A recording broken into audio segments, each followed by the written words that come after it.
రాష్ట్రంలో జ్ఞానం పెరగాలన్నా అజ్ఞానం పెరుగుతుంది. ఇలా ఈ సైకో నా కొడుకులని చంపేయక ఎందుకు ఉంచుతుండ్రు?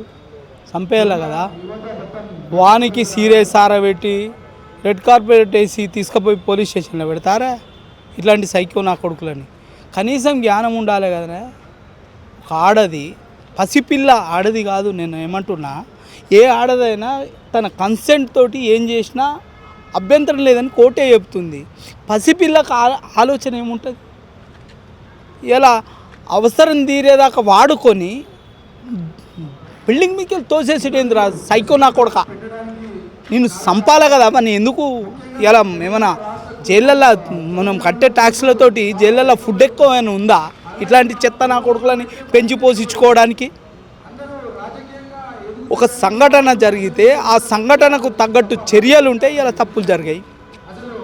ఉందా అసలు రాష్ట్రంలో శాంతి భద్రతలు ఉన్నాయా? లేవు. ఉంటివన్నీ జరిగాయి. నడి రోడ్డు మీద మర్డర్లు, నడి రోడ్డు మీద మానభంగాలు, నడి రోడ్డు మీద అఘాయిత్యాలు. ఏందా ఇదంతా? ఇలా డీసీపీలు, ఏసీపీలు, వీళ్ళంతా సిపిలు పోయి క్లబ్బులల్లో విశృంఖల సంస్కృతి ఉంటే ఇలా వాళ్ళు పోయి కనీసం ప్రపంచానికి చూపెడుతుంది. మరి చర్యలు ఏముంటాయో తెలియదు కానీ ప్రపంచానికి అయితే ఇట్లున్నది. మన తెలంగాణలో అయితే చూపెడుతుంది వాళ్ళు. ఇమ్మీడియట్గా యాక్షన్ ఉండాలి. చట్టాలు అవసరమైతే మార్చుకోవాలి. ప్రజా సంక్షేమం కొరకే కదా చట్టాలు. ఇట్లాంటి హౌలా కొడుకుల కోసం కాదు కదా. బరాబరి వాడిని తీసుకుపోయి ఎన్కౌంటర్ చేయాలి లెక్క ప్రకారం అయితే. కానీ ప్రభుత్వాలు మెజార్టీ మైనార్టీ అనే ధోరణితోటి ఏవైతే మెజార్టీ వాయిస్ ఉంటుందో వాయిస్ ఉన్నోని కాపాడడానికి ప్రయత్నం చేస్తున్నాయి. అంతే కదా, అంతే కదా. అదే నువ్వు పేదోడైతే ఇమ్మీడియట్గా యాక్షన్ ఉంటుంది.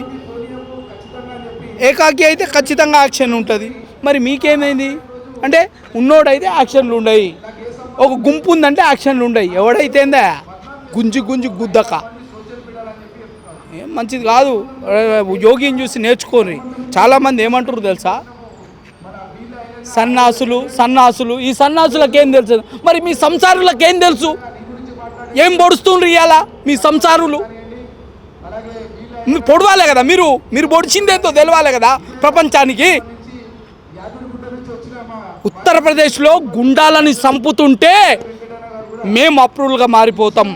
ప్లకార్డులు పట్టుకొని మమ్మల్ని మన్నించండి అని అడుగుతుండ్రు. అది కదా శాంతి భద్రతలు అంటే. కార్పెట్లు వేయరి, రెడ్ కార్పెట్లు, తర్వాత గ్రీన్ కార్పెట్లు వేసి మానభంగాలు చేయరి, మర్డర్లు చేయరి అని రాష్ట్రాన్ని అధోగతి చేయరి.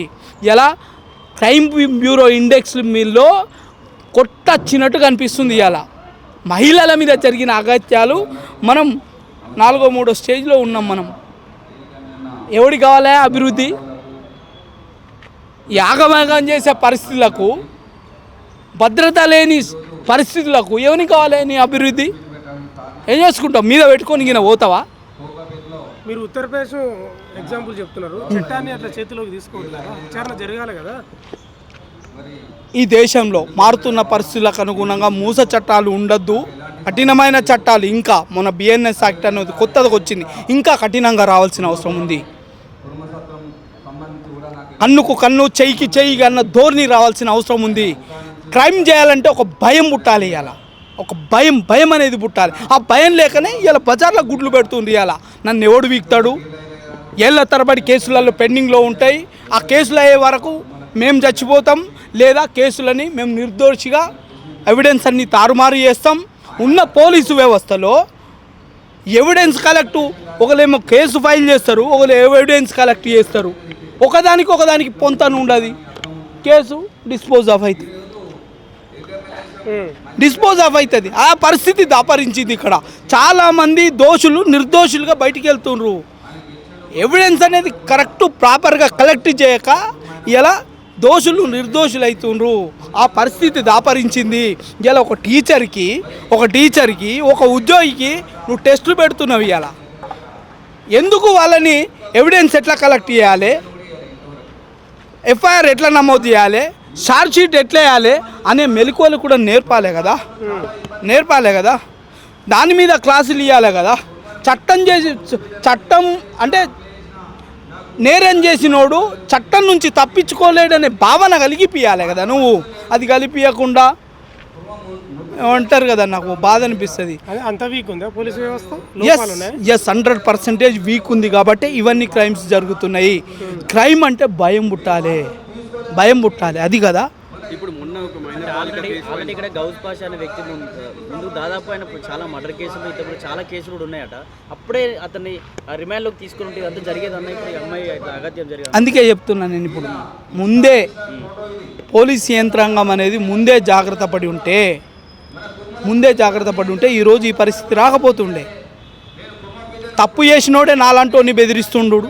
ఇలా నేను ఒక వ్యవస్థ ఇల్లీగల్గా నడుస్తుందని ఒక రిప్రజెంటేషన్ ఇస్తే నిన్ను సిపి సజ్జనార్కు పెట్టి లోపలేపిస్తా, నిన్ను వ్యవస్థల మీద నేను విజిల్ బ్లోవర్ యాక్ట్ కింద పనిచేస్తున్నా. నేను పనిచేసే నన్నే ఒక తప్పుడు వ్యక్తి బెదిరిస్తుండి ఇవాళ. ఎందుకంటే అధికార బలం ఉంది, రాజకీయ బలం ఉంది, అన్ని అండదండలు ఉన్నాయి.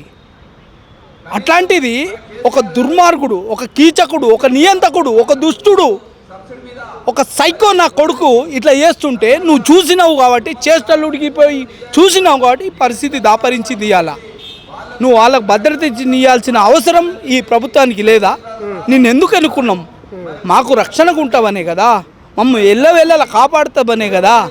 మరి ఇప్పుడు ఇలాంటి సంఘటనలు జరిగే క్రమం అనేది ఊహించలేము చాలా మటుకు. ఇప్పుడు మనుషుల్లో మార్పు రావాలన్నా చట్టాల్లో మార్పు రావాలన్నా? మనుషుల్లో మార్పు రావాలి, చట్టాల్లో మార్పు రావాలి. చట్టాల్లో మార్పు వచ్చినప్పుడు మనుషుల్లో మార్పు వస్తుంది. నేను అడుగుతున్నా, ఇట్లాంటి రేపిస్ట్ నా కొడుకులని కింది కట్ చేయాలి. ఇట్లాంటి చట్టం వస్తే ఇంకోసారి రేపు చేయడు. చేస్తాడా? ఆలోచన వస్తుందా?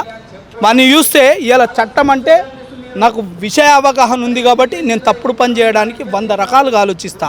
ఓకే, చట్టం అంటే భయం లేనోడికి ఎందుకు ఆలోచిస్తాడు? ఇప్పుడు అత్యాచారం చేసిన ఆయనకి ఎడ్యుకేషన్ లేదంటారా?